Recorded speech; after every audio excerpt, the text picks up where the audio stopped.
By 1978, something almost unbelievable had happened in America. The quickest American-built vehicle to reach 100 miles per hour was not a Corvette. It was not a Trans Am, it was a pickup truck. A bright red Dodge Lil Red Express with wood trim along the bed and two chrome exhaust stacks rising behind the cab could embarrass cars that looked far more serious.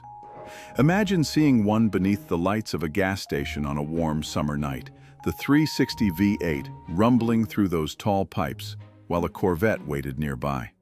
Most people would have known which vehicle looked faster. The stopwatch told a different story. But that strange red Dodge was not the beginning of this story. It was the final clue.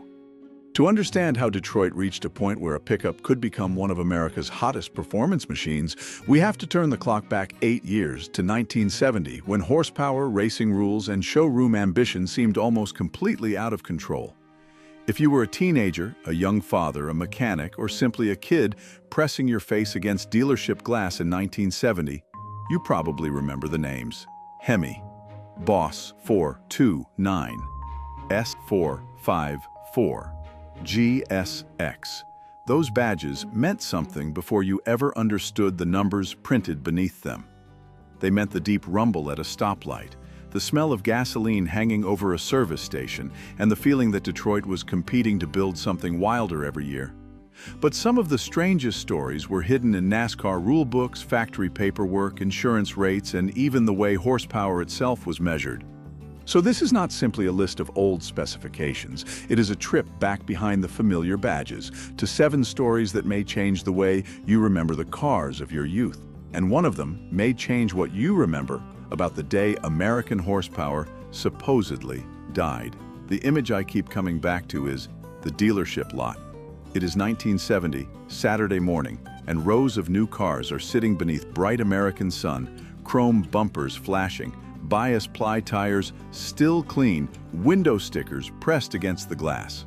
Inside the showroom, brochures lie across a salesman's desk beside an ashtray and a cup of coffee. Outside, a teenager studies the badges while his father is probably thinking less about horsepower and more about monthly payments.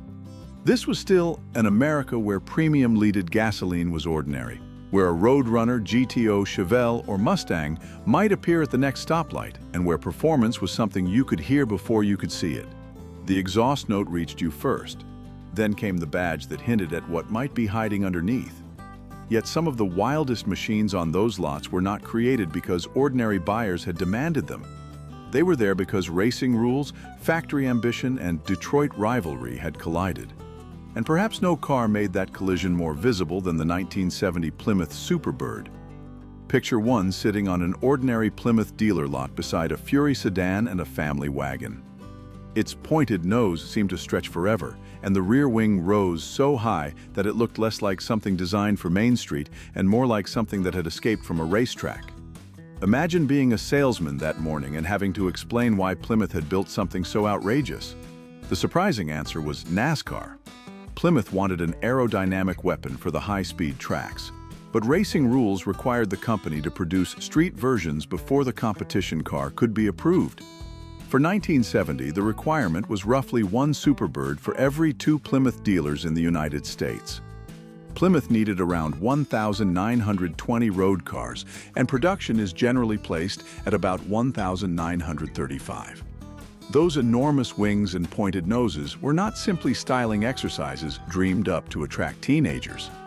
The street cars existed because Plymouth needed the race car to exist. That is the part I find so fascinating. Today, a Superbird feels like a museum piece that somehow learned to move. In 1970, these machines could sit under dealership lights with window stickers on the glass, waiting for someone to drive one home. How many people walking past understood that NASCAR had helped put that strange shape on a public road? And Plymouth was not alone. Across Detroit, racing regulations were quietly influencing cars ordinary Americans could actually buy. Ford was about to take that idea even further because its next NASCAR engine presented one very basic problem. It was so large that it would not fit inside the Mustang that was supposed to carry it. That problem belonged to the Boss 429. On paper, the Mustang seemed like the obvious home for Ford's huge engine. In reality, it was so wide that it would not fit inside a standard Mustang engine bay without serious surgery. Ford sent the cars to Carcraft, an outside engineering company in Michigan. There, workers modified the shock towers, changed parts of the front suspension, and created the room necessary to lower the massive 429 into place. Think about that for a moment. Brand new Mustangs left Ford, then another company altered them so an engine tied to Ford's NASCAR ambitions could fit between the fenders. Open the hood and the reason becomes obvious. The enormous cylinder heads seem to consume nearly every available inch. This was not simply another performance package selected from a brochure. The car itself had to be changed to accept the engine. Only 499 Boss 429 Mustangs were produced for the 1970 model year. The average Mustang buyer had not demanded an engine that large. Ford needed that engine represented on the street. Imagine being a dealership mechanic when one arrived. You lift the hood expecting another Mustang, then find something that barely seems to belong there. Did the young men staring through the showroom windows understand what they were looking at? And yet the next surprise did not require exotic bodywork or a special engineering shop. Chevrolet managed something just as strange with a car that could carry the family, groceries, and a factory horsepower rating higher than the Corvette. That Chevrolet was the 1970 Chevelle SS 454 with the LS6 engine. From across a parking lot, it could still look like somebody's ordinary mid-size Chevrolet. It had a real back seat, a useful trunk, and enough room to carry a family home from the grocery store. Then you noticed the SS badges, the hood, and eventually the number printed in the brochure, 450 horsepower. That factory rating came with 500 pound-feet of torque. More surprising still, the strongest Corvette engine actually available to buyers that year, the LS 5454, was rated at 390 horsepower. Chevrolet had planned a 460 horsepower LS7 for the Corvette, but it never reached ordinary customers. So in 1970, you could walk into a Chevrolet dealership and buy a Chevelle with a higher advertised horsepower rating than any Corvette you could actually drive home. This is one of those facts I love because a photograph does not reveal the truth. Park an LS6 Chevelle along a neighborhood curb and, to someone who did not know the badges, it was still just another Chevrolet. Turn the key and the disguise disappeared. If you were young in 1970, do you remember what numbers like 450 horsepower looked like in a showroom brochure? For some teenagers, those figures were probably as important as the price printed farther down the page. For their fathers, the monthly payment may have mattered much more, and Chevrolet was not the only company hiding brutal performance inside a familiar American name. The next surprise came from Buick. For many Americans, Buick meant quiet rides, comfortable seats, and the kind of car your father, grandfather, doctor, or bank manager might have driven. Then, Buick introduced the 1970 GSX, and suddenly that familiar name was attached to something capable of producing 510 pound-feet of torque. That number deserves a moment by itself. 510 pound-feet. More remarkable still, it arrived at only 2,800 revolutions per minute. You did not need to wind the engine toward the top of the tachometer to understand what the big 455 was capable of. Press the accelerator and the force was already waiting. The standard GSX 455 was rated at 350 horsepower, while the optional Stage 1 version carried a 360 horsepower rating. But the figure that still jumps off the page more than 50 years later is that enormous torque number. Only 678 GSX models were produced for 1970. Buyers saw two striking choices, Saturn Yellow or Apollo White, both carrying bold GSX graphics that looked rebellious against Buick's conservative reputation. I have always liked this story because it reminds us how unpredictable Detroit had become. Even brands that seemed respectable and restrained were being pulled into the horsepower war. If you saw a yellow GSX waiting at a stoplight in 1970, you might have smiled at the Buick badge. You probably stopped smiling once the light turned green. But raw strength was only one way a muscle car could become unforgettable. The next Plymouth became legendary for something even harder to imagine. Today, scarcity, Current records place the number of 1971 Hemi Cuda convertibles at 12. Not 12,000, not 1,200. 12. That number feels almost impossible today, especially when you remember that these cars were not originally built to spend their lives behind ropes at collector shows. Somebody could walk into a Plymouth dealership and order one. Picture that moment in 1971. A salesman sits across from a customer with an order sheet on the desk, cigarette smoke drifting toward the ceiling, a ballpoint pen resting beside the option boxes. The buyer wants the convertible. Then comes the decision that changes everything, the 426 Hemi. That engine option alone cost about $1,228, an enormous amount of money when added to the price of a Plymouth. For many buyers, that single choice probably ended the conversation.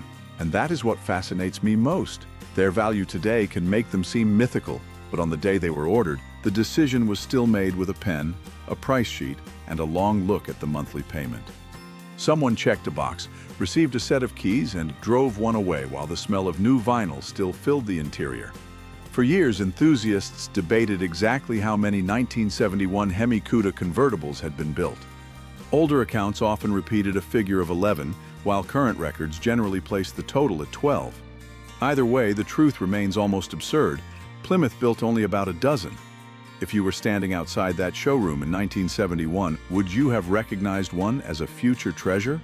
Or would it simply have looked like another expensive Plymouth with a very large engine? Yet while buyers were still signing order forms for machines like this, something was already changing. Within a remarkably short time, the huge horsepower numbers Americans had grown used to seeing in brochures would appear to collapse. And part of that collapse was not happening under the hood at all. Around 1972, horsepower numbers in American brochures suddenly seemed to fall off a cliff. Engines advertised above 300 horsepower could now appear deep in the 200s. To a young buyer standing at a dealership counter, it looked as if Detroit had lost a huge amount of power almost overnight. But part of that horsepower had not disappeared under the hood. Detroit had changed the ruler. Before 1972, manufacturers generally advertised SAE gross horsepower, measured under favorable conditions. Beginning in 1972, published figures shifted to SAE net horsepower, which reflected the engine much closer to the way it operated in an actual car with its normal accessories and exhaust equipment. The AMC401 shows how dramatic that difference could look. A rating of 330 gross horsepower became 255 net horsepower. That did not mean the decline was imaginary. Compression ratios were falling, emissions rules were changing engines, fuel was changing, and insurance costs were hurting younger buyers. Real performance was being lost, but the brochure often made the fall look even steeper because the measuring system changed at almost the same moment. If you remember those shrinking numbers, you were watching two stories happen at once. The engines were changing, and so were the numbers used to describe them. Some of America's missing horsepower disappeared under the hood. Some of it disappeared in the measuring room. By the middle of the decade, the change was difficult to ignore. Famous names were disappearing. The figures printed in brochures were smaller. Gasoline prices, insurance premiums, emissions requirements, and changing priorities were reshaping the showroom. The dealership lot no longer felt quite like the one we remember from 1970. It would be easy to stop the story there and say the muscle era was simply over. But that would miss the final clue. In 1978, the Dodge Lil Red Express arrived with bright red paint, wood trim along the bed, a 360 V8, and two chrome exhaust stacks rising behind the cab. It did not look like the heir to the Superbird, the Boss 429, or the LS6 Chevelle. It looked like a pickup truck that had wandered into the wrong conversation. Then came the stopwatch. Period testing reported the Lil Red Express as the quickest American production vehicle from 0 to 100 miles per hour. Beating the Corvette and the performance Pontiacs, people naturally expected to dominate that measurement. Part of the reason was hidden in the regulations. Pickup trucks were treated differently from passenger cars under emissions rules of the period, giving Dodge room to keep performance alive in a place fewer people were looking. And suddenly, the strange journey of the 1970s makes sense. 8 years earlier, Plymouth had put an enormous wing and pointed nose on a streetcar because NASCAR demanded production versions. Ford had altered Mustangs so a massive racing engine could fit beneath the hood. Chevrolet had sold a Chevelle with a higher advertised horsepower rating than any Corvette a customer could actually take home. Buick had delivered 510 pound-feet of torque beneath a badge associated with comfortable family transportation. Plymouth had built only about a dozen Hemi-Cuda convertibles. Then, horsepower figures seemed to tumble, partly because the engines changed and partly because the ruler changed with them. By 1978, Detroit muscle had not completely vanished. It had simply found somewhere unexpected to hide. Maybe that is why these machines still matter. Not because every old car was better, or because every number in an old brochure told the whole story. They matter because racing, engineering, competition, gasoline, dealership culture, and American ambition once collided in ways that sound almost fictional today. The cars disappeared from ordinary streets. The dealership lots changed. Many of those brochures ended up in drawers, garages, and trash cans. But the memories stayed. If you were there, tell us which of these stories you remember differently. Maybe you saw a Superbird sitting unwanted on a dealer lot. Maybe somebody on your street owned an LS6 Chevelle. Maybe you remember the first time those horsepower figures suddenly became smaller.